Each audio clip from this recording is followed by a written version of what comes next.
Zo zag Limburg er vroeger uit. Maar op 19 april 1839 wordt Limburg gescheiden in 2 delen. De solo-carrière van aan de ene kant Nederlands Limburg en aan de andere kant Belgisch Limburg wordt een feit als na lang ruzie de scheidingspapieren worden opgetekend in het Verdrag van Londen. Maar waarom deze scheiding na amper 44 jaar huwelijk? Om erachter te komen waarom Limburg niet helemaal bij Nederlanders blijven horen, gaan we even terug in de tijd. Er is namelijk een tijd waarin België en Nederland gemeenschappelijke vijanden hebben. Tijdens de 80-jarige oorlog vechten ze bijvoorbeeld samen tegen de Spaanse overheerser. Aan het eind van de 18e eeuw worden zowel België als Nederland veroverd door Napoleon en toegevoegd aan het Franse keizerrijk. Na de val van Napoleon worden de landen opnieuw ingedeeld in het Congres van Wenen in 1815. Hier wordt besloten om Noord- en Zuid-Nederland samen te voegen onder 1 Hollandse monarch om zo'n sterke bufferzone te creëren tussen Kemphanen, Groot-Brittannië, Frankrijk en Duitsland om te voorkomen dat die elkaar de haren invliegen. Maar nu komt het, want het zuiden zit niet te wachten op een Hollandse koning. Toch stemmen ze in met het plan, want dat is altijd beter dan de Franse tirannie. Et voilà, zo ontstaat in 1815 het Koninkrijk der Nederlanden onder leiding van Willem I van Oranje-Nassau. Surprise, surprise! Surprise, surprise! Maar dat er op papier 1 koninkrijk is, betekent niet dat er binding is. Er zijn namelijk intens grote verschillen tussen Noord en Zuid. Even voor je idee, Nederland ziet er dan zo uit. Willem is niet zo geliefd als bestuurder. Dat komt enerzijds omdat hij nogal autoritair overkomt en anderzijds omdat hij protestanten vaak voortrekt bij het weggeven van posities in de regering. En dat wordt al snel een ding, want de katholieke zuiderlingen hebben hierin het nakijken. Mede daarom breken in 1830 rellen uit in Brussel.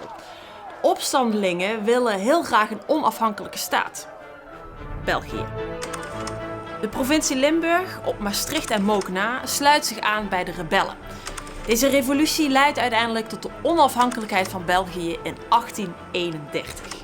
Oké, recap. Dus nu is er België en Nederland. Meteen daarna wordt Limburg verdeeld, want ze willen het allebei graag hebben. Dat gaat ongeveer zo. Heren, laten we deze historische vergadering openen. Vandaag komen we samen om de kwestie van Limburg te bespreken. Wij zijn van mening dat Limburg, gezien haar historische banden en demografie, bij Nederland zou moeten horen. Limburg is altijd een integraal onderdeel geweest van de zuidelijke Nederlanden en zou dus deel uit moeten maken van België. Preußen heeft ook aanspraak op delen van Limburg, met name wegen strategische en economische Gründen. We kunnen niet zulassen dat een ander land onze belangen schaadt. Nee. Nou, dat dacht ik toch niet. Nee, dat vind ik nou niet. Zoals dat hier nu gaat, daar gaan jullie dadelijk straks wat meemaken. Later die dag. Na zorgvuldige overweging en met het oog op vrede en stabiliteit in de regio zijn we tot een overeenkomst gekomen. Limburg zal worden verdeeld tussen Nederland en België, waarbij de grens zorgvuldig wordt vastgesteld om tegemoet te komen aan de belangen van beide partijen. Klap. Je ziet het, na lang ruzieën wordt Limburg verdeeld. Met het ondertekenen van het Verdrag van Londen in 1839, oftewel het scheidingsverdrag, verandert alles voor Limburg. Want het ene deel wordt toegewezen aan Nederland en het andere deel hoort dan voor altijd bij België. Wie Maastricht mocht hebben, was nog even lastig, want de stad zou namelijk in eerste instantie de Belgisch-Limburgse hoofdstad worden. Maar Willem I, daar is hij weer, heeft een sterke militaire aanwezigheid in Maastricht en zo komt het dat het gebied toch bij Nederland is gebleven. Belgisch-Limburg moet dus plots een nieuwe hoofdstad kiezen.